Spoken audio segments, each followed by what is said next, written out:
Hello mga Mari! Welcome sa aking YouTube channel, Maring Tess Barun. So ngayon nga po ay magluluto po ako ng hipon. So kung nakikita niyo po mga Mari, ang aking hipon po ay hindi na po siya fresh. Dahil po ay stuck na siya sa ref. So 1 week na po siya sa ref ko. At maglalagay po ako ngayon ng Baguio beans. So ito po yung Baguio beans na hiwa-hiwa ko na siya. At ito yung ating sibuyas bawang. So mag-add po tayo ng, dahil gusto ko po ay pamintang puti ang aking ilalagay. At ito yung ilalagay ko rin po, nor liquid seasoning at oyster sauce. Ayan. So dahil kukuha pa ako ngayon ng siling pula or red bell pepper. Kukuha po ako dun sa aking tanim dahil hinog na po yung tanim ko. At maglalagay po tayo ng margarine. So tara, kukunin ko po muna yung aking bell pepper dun dahil hinog na po siya.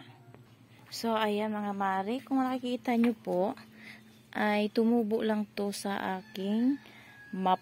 So sirang map po yan. Ayan, ito siya. Kukunin na po natin ang hinog. Ito pa po yung mga hilaw. Ayan. Hilaw pa siya. Ito yung tatanggalin natin, hinog. So, dapat ay gunting. Ganito na lang po. Pipitasin ko po siya dito sa pinakang puno. Ayan. Dahil baka matanggal yung dahon. So, ayan na siya. Diba? May tatlo pa dito mga Mari. So, ayan po, nahugasan ko na. So, hihiwa-hiwain ko na lang po siya. Pero, ngayon po ay magigisa na po tayo ng ating mga sangkap. So, ayan, ilalagay ko na po ang ito, margarine, isang kutsara.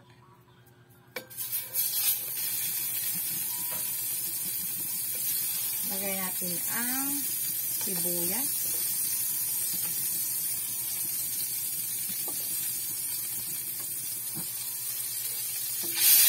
Bawang.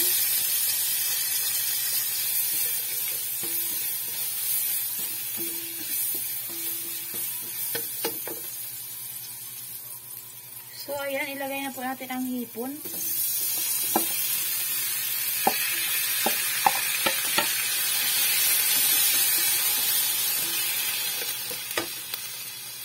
Isunod na po natin itong ating Baguio beans.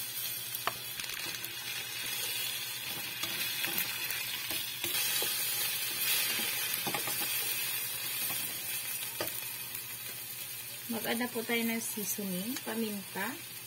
Ito na po ang ating oyster sauce at nor liquid seasoning. Ilagay na po natin.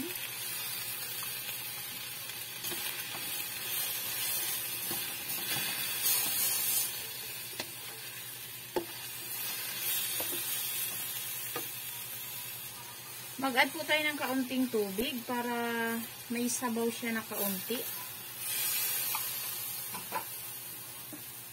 So, mag-add na rin po tayo ng asin. So, tansyahan lang po ang asin mga marikoy. Kung gaano kadami ang inyong ilalagay. Ayan. So, tatakpan ko lang po muna siya. Ayan, titingnan na po natin. Wow!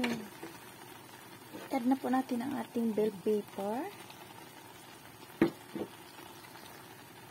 Halo-haluin natin. Yan.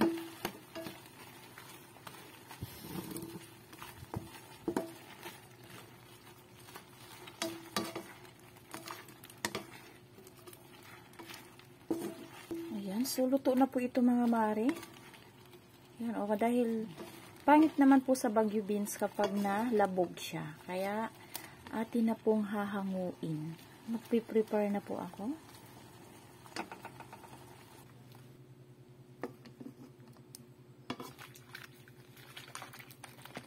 Tatakam ako mga marikoy.